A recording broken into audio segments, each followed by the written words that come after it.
8. We're gonna be on the same tour as a bunch of Amish people. Just kidding, they're going on the tour ahead of us. Did you know that the Fantastic Caverns was an illegal nightclub in the 1920s? Oh, did not know that. Also, I think there's some Amish people waiting on her. No, yeah, they're Oh, this is where we're gonna be. Well, no spoilers for that. Don't look at that picture. I know I shouldn't be worried, but like, look at the shirt that I wore today. I know. Good thing we both can wear it. Oh yeah. In our matching pants too. We would have been quite a pair. I don't have black shoes.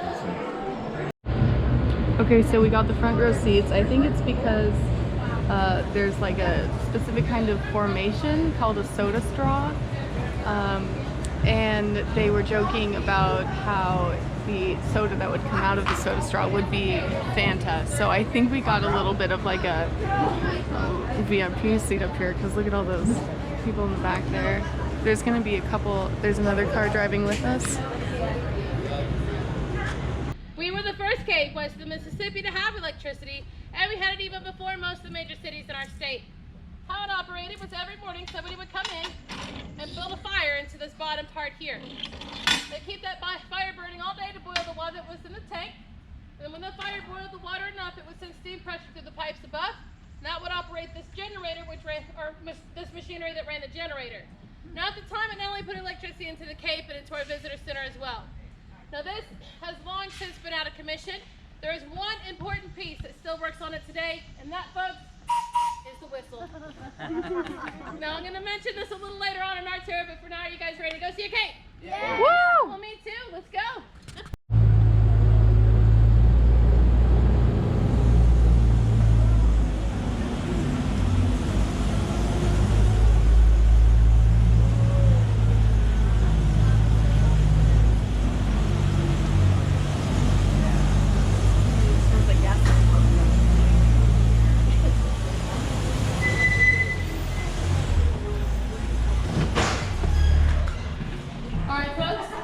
To take my photo with the tram above, so I'll be right back. Please stay in the tram.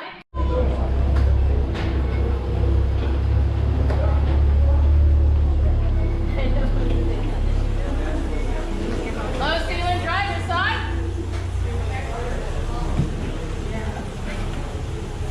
God, somebody's gonna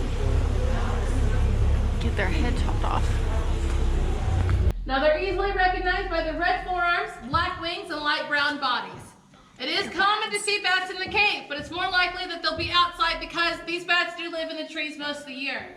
When they are in the cave, it's typically to escape a storm or to hibernate, but they're small enough to crawl into the cracks and crevices of the walls where they're safe from predators and other bats. Now, being very solitary creatures, this does make them extremely good at hiding, so they could be in the cave. We just won't know where they're at. Now, the type of cave we're going to be exploring today is called limestone. Now, limestone is an extremely porous rock, and so it acts just like a sponge. It allows water from the surface to seep through those pores, and once it hits this cave system, it'll evaporate or drop to the ground where it leaves behind trace amounts of calcite and minerals that is dissolved along the way. Over a vast amount of time, these calcite and mineral deposits build up on each other, and that, folks, is how cave formations grow. Last stop, we saw the beginnings of those soda straws, and here we can see the length that they'll get before calcite and minerals clog up the holes. When that happens, the water will then go around the formation instead of through it, classifying it as a stalactite. Any formation that grows from the ceiling is a stalactite, but there is a special group known as cave curtains or cave drapery. That's these long, thin formations Logan has her light on here. Those are formed when water comes into the cave and hits an incline. That will cause the formation to grow at an angle instead of straight down. Now, the faster the drip from the ceiling will hit the ground, up from the ground will grow a stalagmite. Now, how I remember the difference, stalactites have a C for ceiling, stalagmites a G for ground. When they meet, however, it's called a column or a pillar. We are going to see lots of those as well. Another type of formation you'll see along the tour today is flowstone. Now, flowstone is created when water rushes between two limestone beds and picks up minerals along the way. The flowstone in here has picked up iron, and that's why it's that nice rusty red color. Though you will see flowstone around our cave that are different colors, it just depends on the mineral it's picked up. Now folks, unfortunately, we don't know how old this cave is, but we have an idea of how fast the formations are growing, and that has given us a tremendous start. It's been estimated that the formations in our cave grow at a rate of around 1 cubic inch every 100 years. Now to put that into perspective for you, if you all were to come back 100 years from today, the most a stalagmite will have grown is equivalent to a single coat of paint. That's it. Now the reason we have this information is because there is one formation in our 4-mile cave system we do know the age of. Fortunately enough for us, that's ahead at our next stop.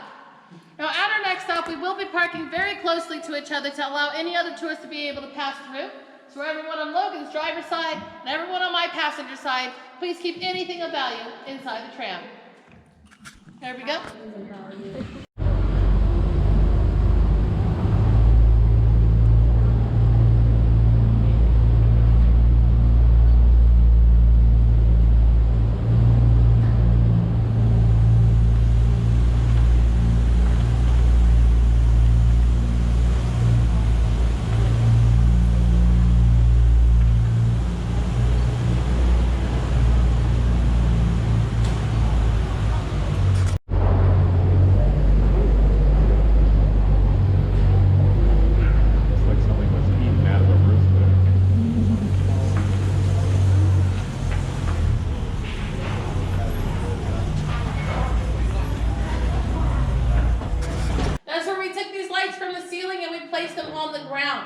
I want you guys to see what a difference this truly makes. So if you look at these formations over here on the driver's side, this is what they look like under the Edison style direct lighting system.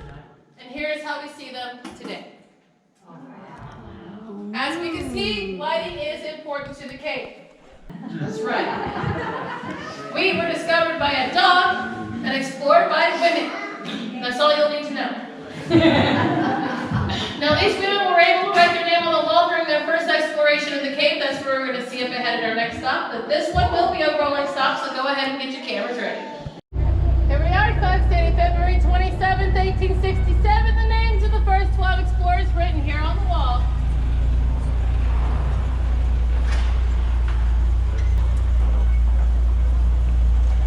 What'd they write it with? Oh, they made paint using char, oil, and water. Wow. Over here on the passenger side, please watch your head. Just say ow, it'll be hard. Oh, ow! You're hired. You're hired. Good job. Oh, ceiling! This is not a drill!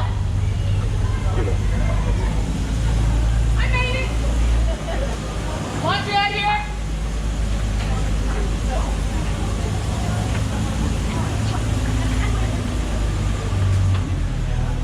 Low ceiling, both sides of the tram as we exit the gate.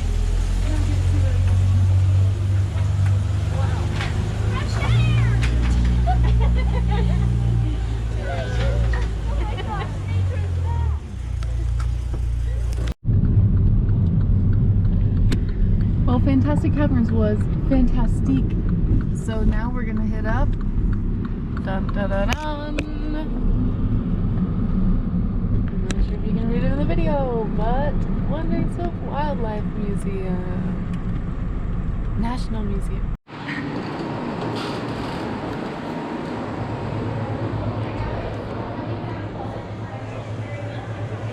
Awesome. They're actually pretty small.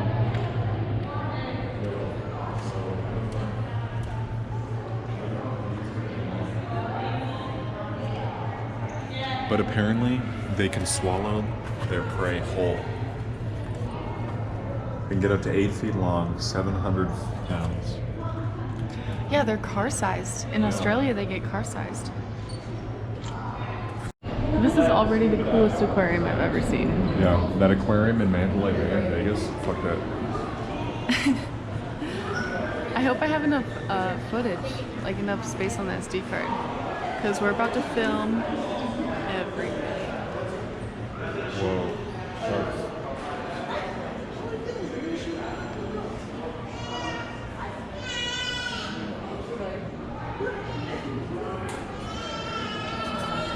And that puffer. Oh, damn. Oh my gosh. We found the car-sized ones. They're down there. We need to get them. Okay.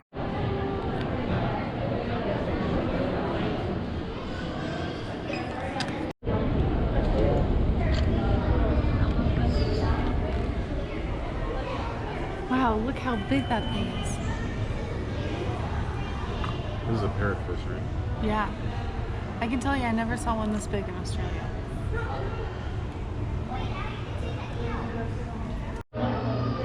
We're in a whole fishing exhibit. You mean George Bush? And we found a letter that George Bush... George H.W. Bush. Look. Oh. He made it into the Fishing Hall of Fame here. Now we're below that other exhibit, the second exhibit that we saw. Oh, look, there's the eel.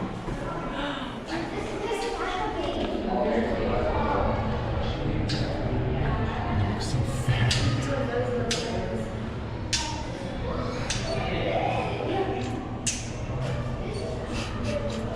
Just pause it together. There's the entrance. Look at that whale. My eyes have definitely adjusted to this light. It looks like it's night outside, but they're just like totally black outdoors. Wow.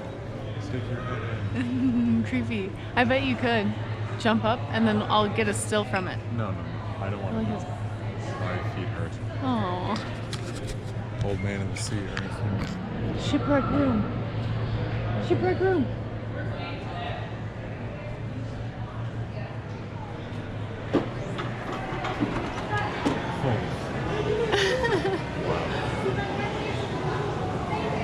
Should we go Wait, look at this way?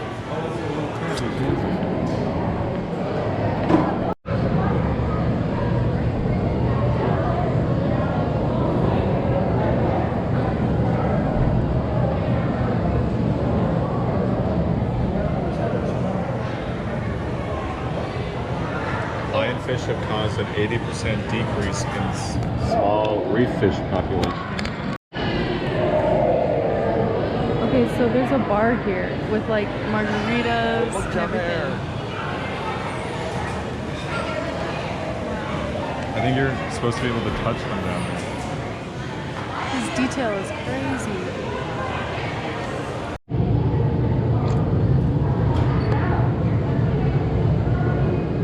Move your GoPro.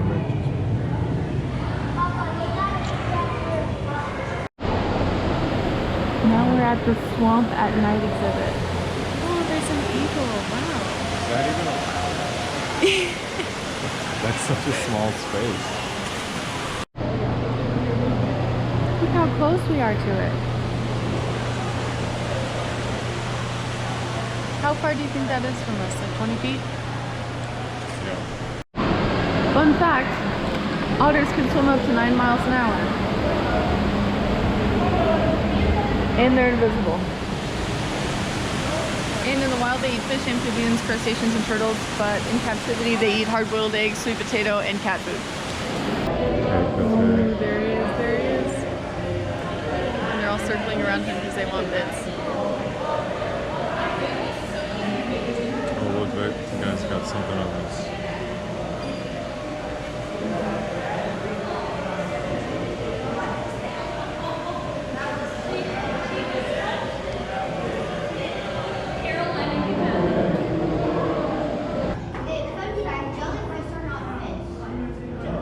They don't sting themselves? Did you know that young cancer crabs will hide in the bells of these things? Wow. Yeah. Submit your answer in the comments. Yes. No.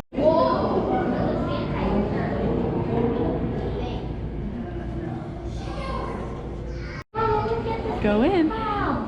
Go in. Man, I don't want to go in. Too big for that. You're too scared of these. Arthropods known to exist. Wow. Do you think it looks real? No. No. I mean, we just saw the real thing. Right? Not as good as the real thing, yeah. So cool though.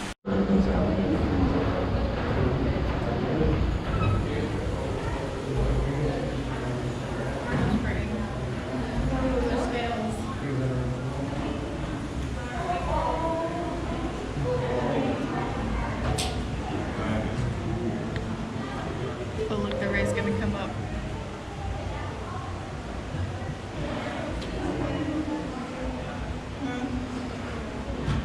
Looks like a face all the time.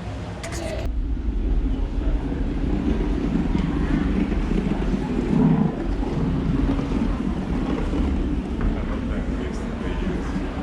So it sounds like.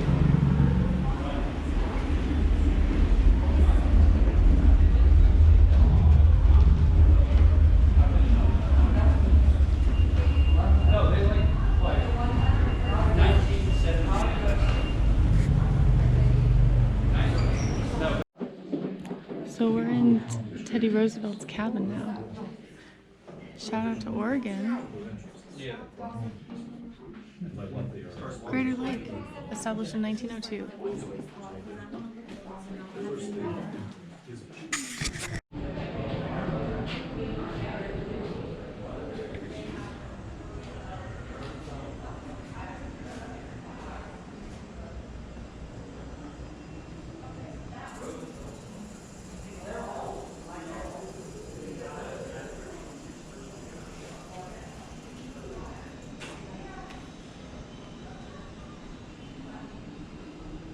It's fun to see this stuff in real life and then come to this museum and see it also like up close.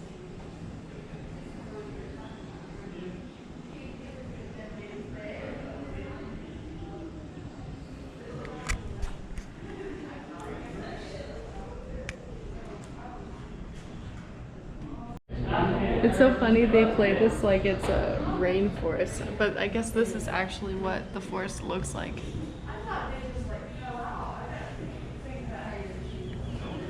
Oh, banana slug. Oh! The shell fungus, here's another slug.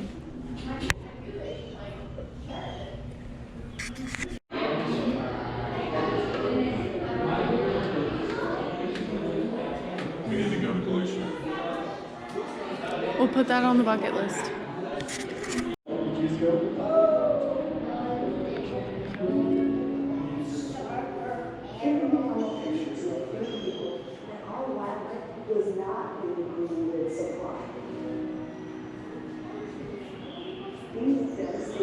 Those things are terrifying.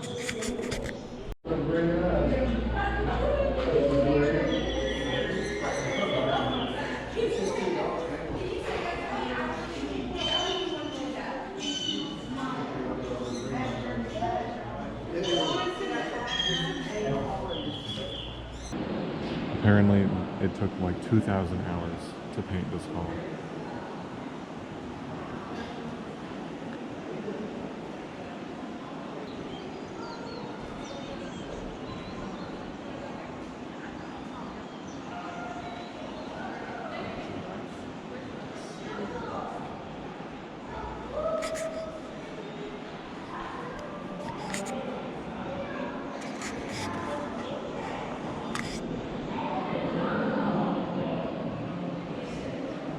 I'm like looking for the Rainforest Cafe, you know? But also because we've been here for like 2 hours. And my feet are starting to hurt. Yeah, some guy said 3 to 4 hours, and I was like, no way. But alas, here we are.